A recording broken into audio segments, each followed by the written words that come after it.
मित्रांनो, आई कुठे काय करते या मालिकेच्या आजच्या भागामध्ये यश आणि अरुंधती दोघेही किचनमध्ये असतात. अनघासाठी आता अरुंधती तेथे हळद दूध बनवत असते. त्यावेळी अरुंधती आता यशला म्हणते, अरे बाळा, माझ्या पोटात तर खूप गोळा आलाय, कसं होणार रे हे एवढं मोठं रेकॉर्डिंग? कारण मोठ्या माणसांबरोबर काम करायचं म्हटल्यानंतर आपली सुद्धा तेवढीच तयारी लागते ना. त्यावेळी आता यश म्हणतो, आई, रिहर्सलच्या वेळी सुद्धा तुझ्या पोटात गोळा आला होता आणि ती खूप छान झाली आणि आता उद्या फायनल रेकॉर्डिंग सुद्धा खूप छान होणार आहे. बघ, मी सांगतोय तुला, बघ समोर, बघ किती सगळं छान छान दिसतंय. असं म्हणून तो अरुंधतीला आता एकदम पॉझिटिव्ह फील करून देत असतो. तेवढ्यातच संजना आता तेथे येते आणि त्या दोघांच्या पाठीमागे उभे राहून सर्व बोलणं ऐकू लागते. पुढे आता यश म्हणतो, आई, अगं, ही फिल्म झाली ना, तुझं आयुष्य पूर्णपणे बदलून जाणार आहे. तेव्हा अरुंधती म्हणते, बघू ना आता पुढे कसं होतंय ते. मग आता पुढे यश तिला अजून समजावून सांगत असतो, अजिबात टेन्शन घ्यायचं नाही, आपलं गाणं फक्त मनापासून गायचं, समोर कोण आहे, बाजूला कोण उभा आहे, या गोष्टीकडे अजिबात लक्ष द्यायचं नाही, फक्त कॉन्सन्ट्रेट करायचं. आणि हे मी वेगळ्याने सांगण्याची गरज नाही आई, तुला सगळं माहीत आहे. पुढे आता ती म्हणते, खरंच यश, मी ना खूप खुश आहे, कारण सगळ्यांचं सगळं चांगलं होतंय. फक्त आरोही थोडी बेचैन आहे, पण ती सुद्धा या परिस्थितीतून लवकरात लवकर बाहेर निघेल आणि पुन्हा तिला दिवस जातील. तेव्हा यश म्हणतो, पहिल्या कंडिशनपेक्षा आता ती बरीच बरी आहे. यश आता असं बोलून जांभया देत असतो. तेव्हा उद्या लवकर जायचं असेल ना तुला, आता पळा बरं, असं अरुंधती त्याला म्हणते. मग यश झोपण्यासाठी तेथून जातो.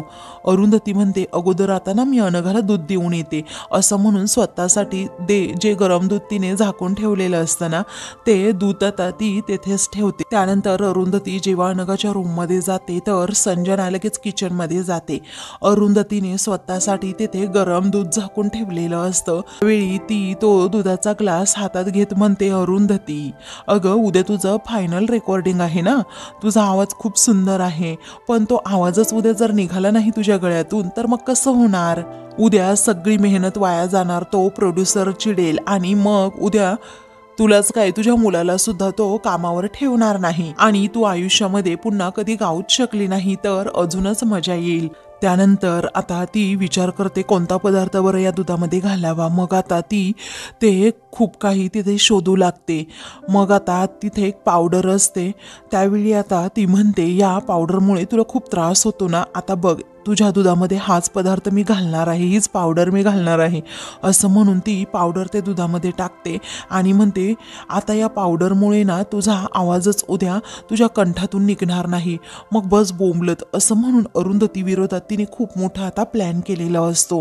तिचं काम फत्ते करून ती लगेच दुसरीकडे जाऊन लपते. काही वेळानंतर अरुंधती आता लगेच किचनमध्ये येते आणि ते दूध घेते व बाहेर जाऊ लागते. तिच्या रूमकडे जात असताना संजना तेथून पळ काढते आणि दुसरीकडे लपते. तेव्हा तिथे एका खुर्चीचा आवाज येतो. अरुंधती पुन्हा मागे येत म्हणते, कोण आहे तिथे? मग आता संजना तिथे लपलेली असते. अरुंधती त्याकडे दुर्लक्ष करून आता लगेच आपल्या रूमकडे जाते. तेव्हा संजना आता बाहेर येते आणि मनातल्या मनात खूपच खुश असते की आता अरुंधतीचा आवाज उद्या तिच्या गळ्यातून निघणारच नाही. दुसऱ्या दिवशी आता अनिरुद्ध हा पुस्तक वाचत बसलेला असतो तर संजना आता जरा लेटच उठते आणि अनिरुद्ध तिच्या जवळ असतो म्हणून ती त्याला मिठी मारत गुड मॉर्निंग असं म्हणते. संजना अगोदरपेक्षा खूपच फ्रेश असते आणि खुश असते म्हणून तो विचारतो, काय झालं आज एकदम गुड मॉर्निंग वगैरे मिठी मारून, मग तू आज खूपच खुश दिसतीये. तेव्हा ती म्हणते, कारणच तसं आहे आणि मी ना ठरवलंय आपण दोघांनीही कायमच असं फ्रेश मूडमध्ये राहायचं. बाकीच्यांना काय करायचं ते करू दे, पण आपण दोघांनीही मस्त फ्रेश मूडमध्ये राहायचं. पुढे आता अनिरुद्ध हसतो आणि म्हणतो, पण काय झालंय ते सांग ना, आज खूपच खुश. तेव्हा ती म्हणते, हे बघ, मला माहिती आहे की अरुंधतीचं रेकॉर्डिंग आहे आता, फायनल रेकॉर्डिंग. मग आता तू जरा विचार कर ना, जर तिचा आवाजच गेला तर मग काय होणार? तो प्रोड्युसर तिला खूप बोलेल आणि यशला सुद्धा काम देणार नाही, बरोबर ना? आता मी काय केलं, रात्री तिच्या जो दुधाचा ग्लास होता ना त्यामध्ये असा पदार्थ मिसळला आहे ना की तिचा आवाजच बसणार आणि अगदी होम रेमेडीज मी त्यामध्ये यूज केली आहे. तेव्हा अनिरुद्ध आता संजनाकडे पाहतच राहतो. तर संजना मात्र खूपच खुश असते आणि म्हणते आत्तापर्यंत तिचा आवाजही गेलेला असेल. बघ अनिरुद्ध, मी कशी चाल खेळली आता. तेव्हा अनिरुद्ध आता म्हणतो की क्या बात है. आता बघू 15 लाख रुपये मिळाल्यानंतर तिच्या डोक्यात एक वेगळीच हवा गेली होती. तिला वाटलं होतं की आता आपण फायनल रेकॉर्डिंग करणार म्हणून, पण आता असं काहीही होणार नाही. क्या बात आहे संजना, आता आपण बघूयाच ती कसं रेकॉर्डिंग करते ते. तेव्हा ती आता त्याला चिमटा काढते आणि म्हणते आता समजलं का, मी असं का म्हणत होते की आपण दोघांनीही अगदी खुश राहायचं, मजेत राहायचं. असं म्हणून ती अगदी उत्साहाने म्हणते आपण मजेत राहायचंय, समजलं. त्यानंतर ती अनिरुद्धला म्हणते हे बघ, आपण आजपर्यंत खूप काही भोगलंय, पण आता आपण नाही भोगायचं, आता त्या अरुंधतीने भोगायचं. इकडे आप्पा आता पुस्तक घेऊन हॉलमध्ये आलेले असतात. तेव्हा कांचन त्यांना कामं सांगू लागते. अहो ते ताट घेऊन या ना प्लीज फुलांचं, मला ना हार करायचाय. आप्पा म्हणतात बरं, असं म्हणून ते लगेच तिच्याजवळ ताट देतात. आता तेवढ्यातच अनघा देखील तेथे येते. तेव्हा कांचन विचारते काय ग अनघा, तू काही काम तर करत नाहीयेस ना. मग आता अनघा विचारते काय करायचं होतं आजी. तेव्हा इथे मला हार बनवू लाग, बस जरा, असं म्हणून कांचन तिला काम सांगते. अनघा आता एकदम शांत असते आणि आपलं काम करू लागते. बरोबर ओळखलेलं असतं की अनघा थोडी डिस्टर्ब आहे, म्हणूनच ते आता कांचनला म्हणतात अगं पेपरमध्ये बघ ना सोन्याचे भाव घसरलेत, करायचं नाही का काही सोनं. मग आता कांचन म्हणते आहे ते सोनं घातलं जात नाही आणि आता ना मला आजकाल अजिबात इंटरेस्टच राहिला नाही त्या सोन्यामध्ये. कसं आहे वय पण वाढलंय, आता मी आहे ते सगळं सोनं ना माझ्या आरोहीला, जानकीला आणि अनघाला देऊन टाकणार आहे. मग आता आप्पा म्हणतात बरं आहे तुझं बाबा. पुढ्यातच तेथे आता अभि येतो आणि म्हणतो अगं अनघा ऐक ना. तेव्हा ती विचारते काय झालं. मग आता अनघाला अभि म्हणतो की मला हॉस्पिटलमधून येण्यासाठी जरा उशीरच होईल, हा तू वाट बघू नकोस आणि जरा काळजी घे स्वतःची. तेव्हा ती आता हो असं म्हणते. तेव्हा आप्पा आजी येतो हा असं म्हणून अभि जायला निघतो. तेवढ्यातच आरोही आणि यश हे दोघेही तेथे येतात.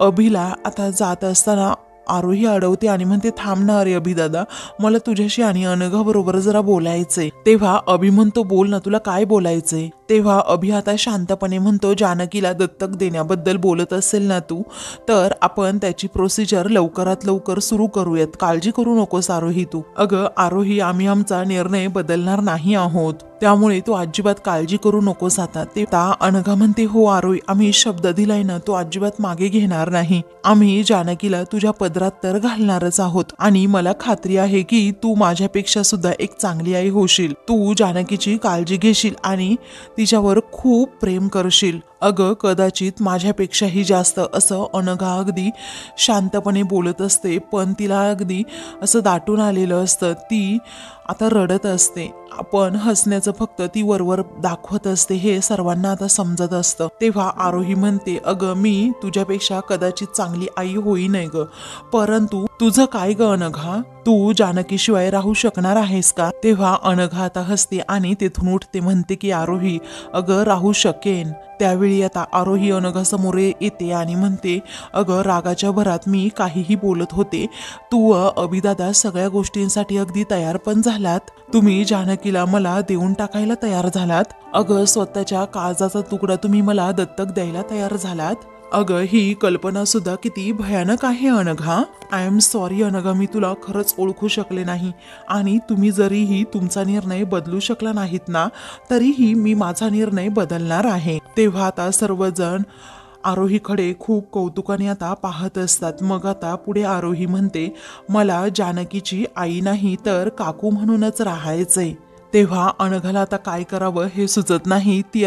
तिला आता हसावं की रडावं हे सुद्धा समजत नाही, कारण आरोहीने असा जो काही निर्णय सांगितलेला असतो त्यामुळे आता अभि आणि घरातील इतर सर्वजण सुद्धा खूपच खुश होतात. मग आता अभि आनंदाने पुढे येतो आणि विचारतो काय म्हणतेस तू आरोही. तेव्हा आरोही म्हणते हो अभि दादा, मला जानकीची काकू म्हणूनच राहायचंय. पुढे आता ती म्हणते मला माफ कर अनघा, अगं मी खूप चुकले, मला यशने खूप छान प्रकारे समजावलं. मी खूप चुकीचं वागत होते आणि माझ्यामुळेच हे सगळं काही झालं. मी अशी वेड्यासारखी बोलले पण कुणीही मला समजवलं नाही आणि त्याचबरोबर तुम्ही दोघेही लगेच मला जानकीला द्यायला तयार झालात. असं का केलं अनघा? आणि तुला सांगू का, सर्वात जास्त जानकी ही तुझ्याबरोबर खुश असते. तू तिची आई असून ती तुझ्याबरोबर खुश राहणारच हे मला कसं समजलं नाही, कळतच नाही. आणि काकू म्हणून मी तिच्यावर प्रेम तर करूच शकते ना, आणि तो अधिकार मी तुझ्याकडून हिरावून नाही घेऊ शकत ग. आय एम सॉरी असं म्हणून ती आता सारखी सारखी माफी मागत असते. तेव्हा पुढे आता ती अभिची देखील माफी मागते आणि म्हणते, जमलं ना तर मला माफ कर दादा, कारण माझ्यामुळे तुम्हाला सुद्धा खूप मानसिक त्रास झाला. असं म्हणून ती आता हात जोडून माफी मागत असते. तेव्हा ती आता अनघाची देखील हात जोडून जेव्हा माफी मागते तेव्हा आता अनघा रडते आणि म्हणते की माफी नको मागूस, असं करू नकोस प्लीज. ती आता लगेच आरोहीला घट्ट मिठी मारते. दोघीही आता मिठी मारून खूपच रडू लागतात. घरातील सर्वांना आता आरोहीचा हा निर्णय खूप आवडलेला असतो आणि मग आता आप्पाच म्हणतात, आरोहीने माघार घेतली हे बरंच झालं. कांचन म्हणते, तुझं ना सगळं आता चांगलंच होणार बघ आरोही, आणि एक अपघात झाला ना म्हणून खचून जायचं नसतं असं बाळा. अगं अजूनही तुम्ही चान्स घेऊ शकता आणि तुला सांगू का आरोही, आता तुम्हाला जुळं सुद्धा होऊ शकतं. विचार करून बघायला काही हरकत नाही. असं म्हटल्याबरोबरच सर्वजण कांचनवर हसतात. तर हसतच आप्पा विचारतात, अगं कांचन तुझं काय चाललंय लगेच? मग आता कांचन म्हणते, हो मग वेळ कशाला घालवायचा उगीच. पुढे आता अरुंधती कुठे आहे असं आप्पा विचारतात. तेव्हा आई तर बाहेर रियाज करतीये, चला आपण जायचं का असं आता यश विचारतो. तेव्हा आता सर्वजण म्हणतात, हो चला की. मग सर्वजण आता तेथून जायला निघतात. इकडे आता अरुंधती बाहेर रियाज करत असते आणि खूप खुश असते. तेव्हा आता ती खूप छान प्रकारे जेव्हा रियाज करते तिच्या कंठातून अगदी व्यवस्थित आवाज येत असतो ना, ते पाहून आता अनिरुद्ध आणि संजना दोघेही त्यांच्या रूमच्या बाहेर गॅलरीमध्ये येतात आणि अरुंधतीकडे पाहतच राहतात. तेव्हा आता अरुंधतीला एवढं छान रियाज करताना पाहून त्या दोघांचे डोळे जरा गरगर फिरू लागतात. तेव्हा अनिरुद्ध विचारतो, काय ग, तू तर म्हणाली होतीस ना की तो पदार्थ दुधात घातला म्हणजे तिचा आवाज अजिबात निघणार नाही, आणि मग आता ती अगदी छान गातीये, असं कसं घडलं?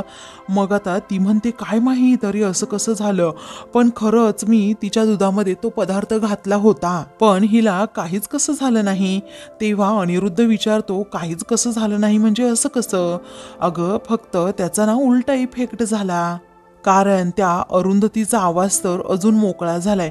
असं म्हटल्याबरोबरच आता अरुंधती पुन्हा एकदा रियाज करू लागते. तर आता संजना आणि अनिरुद्धचा हा पूर्णपणे प्लॅन फेल होतो. त्यानंतर आता घरातील सर्वजण अरुंधतीजवळ जेव्हा येतात तेव्हा अरुंधतीचं गाणं अगदी ते मन लावून ऐकत असतात. अरुंधतीला माहीत सुद्धा नसतं की कुणी माझ्याजवळ येऊन बसले, कारण ती आता रियाज करताना एवढी तिच्यामध्ये गुंतून गेलेली असते ना, तिला काही माहीतच नसतं. तिने डोळे सुद्धा बंद केलेले असतात.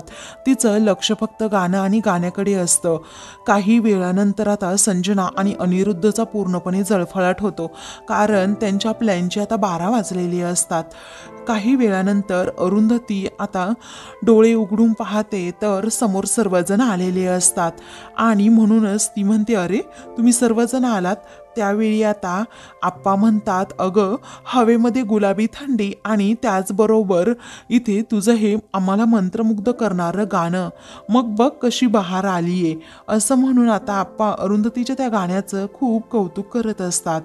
तेव्हा मात्र आता अरुंधती खूप गोड हसते. सर्वजण आता तिची वाहवा करतात आणि म्हणतात, खूप छान गाणं आता म्हटली आहे आणि रियाज सुद्धा तुझं खूप छान चाललंय. तेव्हा अभि म्हणतो, आई अगं खूप छान गाणं झालंय. मग आता अनघा म्हणते, एवढा छान रियाज झालाय ना आज की विचारू नको. मग तुम्हाला खूप ऑफर्स सुद्धा गाण्याच्या येणार आहेत असं आरोही देखील म्हणते. तेव्हा यश म्हणतो, आई मला तुझा खूप खूप म्हणजे खूप अभिमान वाटतो. त्यानंतर आता अरुंधती म्हणते, अरे यश, संगीत म्हणजे माझा आत्मा आहे, परंतु हे शरीर एक ना एक दिवस नष्ट होणारच आहे. पण तुला एक सांगू का, माझा आवाज हा कायमच इथे असा घराजवळ राहणार आहे आणि तो अमर राहणार आहे. आता मी आयुष्यभर गात राहणार माझ्या शेवटच्या श्वासापर्यंत, असं अरुंधती आता सर्वांनाच म्हणते. तेव्हा आता सर्वजण खुश होतात. सर्वजण आता अरुंधतीचं अगदी भरभरून कौतुक करत असतात. ते आता अनिरुद्ध आणि संजनाला पाहवत नसतं. मग आता ते रागातच अरुंधतीकडे पाहत असतात. तेव्हा आता आप्पा पण म्हणतात, अरुंधती तुझं गाणं हे अमर राहणार आहे. मग त्यापुढे आता अनघा म्हणते, तू जानकीला गाणं शिकवावंस असं मला वाटतं अगं ताई. त्यावेळी अरुंधती म्हणते, हो नक्कीच शिकवेन मी, कारण ही परंपरा कोणीतरी पुढे चालवायला हवी ना. मग अरुंधती म्हणते, हो बाळा नक्कीच शिकवेन. तेव्हा आरोही म्हणते, तिच्याकडे एक ग्रास्पिंग पॉवर आहे आणि ती नक्कीच हे करू शकते. तेव्हा त्या दोघीही आता एकमेकींकडे पाहतच राहतात. अनघा आणि आरोहीमधील हे बॉन्डिंग पाहून आता अरुंधतीलाही खूप छान वाटतं. त्यानंतर आरोही आता तिच्या मनातील भावना अरुंधती समोर व्यक्त करते की अनघाने आणि अभिदादाने मला माफ केलंय, कारण मी खरंच खूप मोठी चूक करत होते. अरुंधती आता हातात असणारं गिटार आपोआपच खाली ठेवते आणि दोघांकडे पाहतच राहते. त्यानंतर आता आरोही म्हणते, खरंच माझ्याकडून खूप मोठी चूक झाली होती. आय एम सॉरी, मला माफ कर आई. इकडे संजनाचं तोंडच लगेच वाकडं होतं. तिला समजतं की मी एवढं आरोहीला पडवून देखील त्याचा काहीच उपयोग झाला नाही. मी तिला म्हटलं होतं की अनघाची जानकी तू दत्तक घे. तिने फक्त ड्रामा केला. तू आता सगळ्यांच्या या बोलण्याला ती भुलली आणि तिने काय केलं, पुन्हा जानकीला त्या अनघाकडे देऊन टाकलं. पुढे आता आरोही सतत विचारत असते, आई तुम्ही माझ्यावर चिडलात का.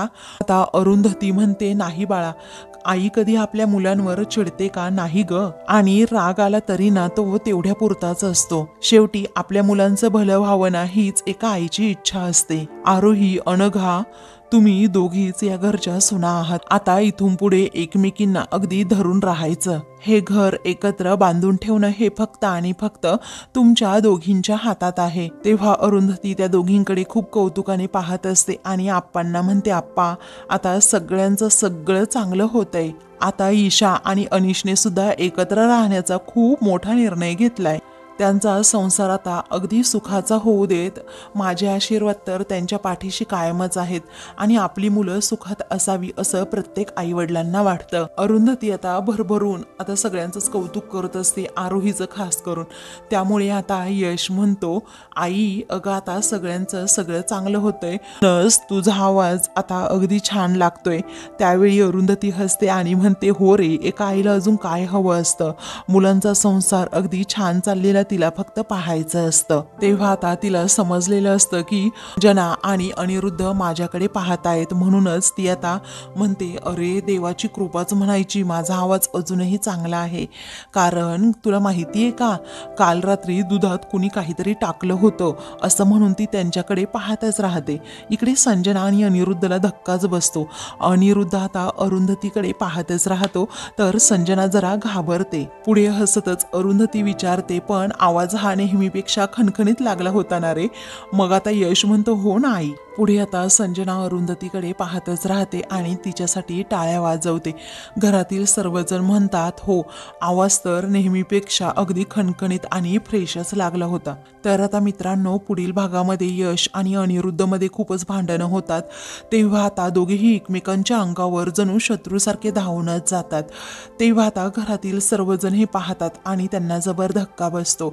आता कांचन विचारते, अरे काय झालं सांगा तरी. तेव्हा आता आई मीच तुम्हाला सांगते असं अरुंधती म्हणते. अरुंधती म्हणते की माझ्या स्वतःच्या डोळ्यांनी मी पाहिलं होतं रात्री माझ्या दुधाच्या ग्लासमध्ये संजना कोणता तरी पदार्थ घालत होती जेणेकरून माझा आवाज खराब व्हावा यासाठी, आणि मी ते स्वतः माझ्या डोळ्यांनी पाहिलं होतं आणि आता मी हे केलंच नाही असं ती म्हणूच शकत नाहीये. तेव्हा संजना आता पुढे येते आणि स्वतःची बाजू सेफ करत अरुंधतीला तोंडावर पाडत म्हणते की नाही केलं अगं, तू खोटं बोलतीयेस. तेव्हा यश आता रागातच म्हणतोय, गप्प बसा तू, मग आता आपण याची पोलीस कंप्लेंटच करायला हवी असं संजना म्हणते. तेव्हा आता ती लगेच पोलीस कंप्लेंट करण्यासाठी बाहेर जाते. तेव्हा आता कांचन म्हणते की अरुंधती एवढं सगळं झालं तू आम्हाला सांगितलं का नाही. अरुंधती शांतपणे म्हणते, आई कशाला उगीच काही सांगायचं, कारण लक्षात ठेवा देव आपल्या पाठीशी आहे, कुणी काहीही करू देत. अशाच मालिकेंची पुढील भाग पाहण्यासाठी चॅनलला सबस्क्राईब करा.